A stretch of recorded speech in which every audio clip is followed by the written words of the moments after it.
Hello everyone, today we're going to be learning about strokes. So, by definition, a stroke is a loss of blood flow to the brain resulting in a rapid onset of neurological symptoms. Some of these neurological symptoms can include unilateral weakness or slurred speech, sensory numbness, impaired coordination, things like sensory changes, cognitive changes, visual changes, so hemianopia, as well as ataxia, gait, speech disturbances, all kinds of things. Some of the risk factors for strokes include hypertension, atrial fibrillation, diabetes mellitus, smoking, hyperlipidemia, obesity, a lack of exercise. There are primarily two types of stroke. On the left, you can see a CT scan of an ischemic stroke, and on the right, you can see a CT scan of a hemorrhagic stroke. Ischemic strokes are much more common, accounting for 95%, 85% of strokes, and the most common cause is atrial fibrillation. It can be also caused by other factors such as blood clots to the brain through thrombosis and embolysis that form up and travel up through the vessels into the brain to cause clots in the brain, leading to an ischemic stroke. Very similar to an ischemic stroke is a TIA, a transient ischemic attack, which presents in a very similar way but typically resolves in less than 24 hours, whereas ischemic strokes the symptoms would last for much more than 24 hours and may result in death. The second type, hemorrhagic strokes, accounts for 15% of all stroke types, and the most common cause for it is antiplatelet therapy, as well as other bleeds in the brain, such as subarachnoid hemorrhage and intercerebral hemorrhage, as well as aneurysms.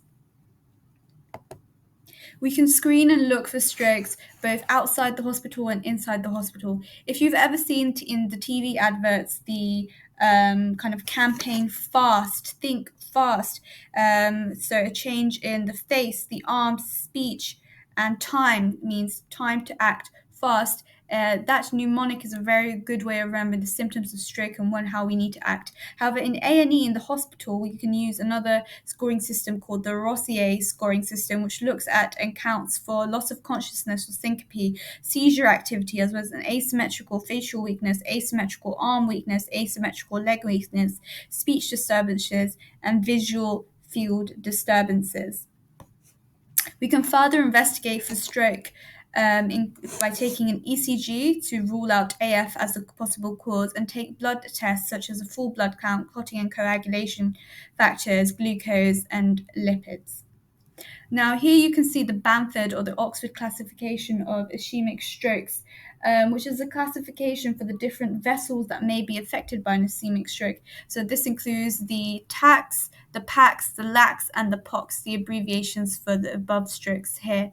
Some of the criteria you can see here. So I'll read out the criteria for a total anterior circulation stroke. It can include a unilateral weakness of the face, the arms, the legs, hemianopia, which just means visual field loss on the lateral sides of both the right and the left visual field, higher cerebral dysfunctions such as dysphagia, visuospatial disorder, and the other criteria can be seen here.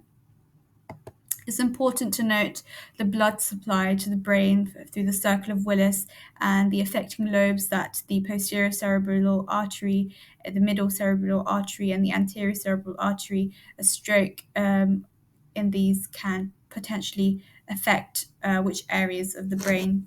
Some other differentials for stroke may include a seizure or TOS paresis, migraines, and space-occupying lesions.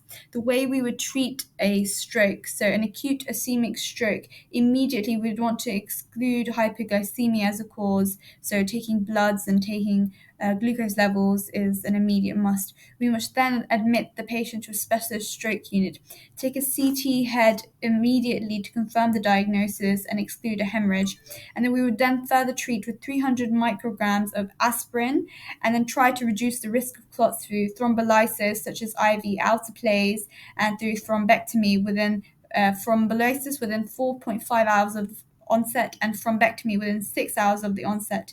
If there is a lot to check for things like large clots in the proximal, anterior, or posterior circulation.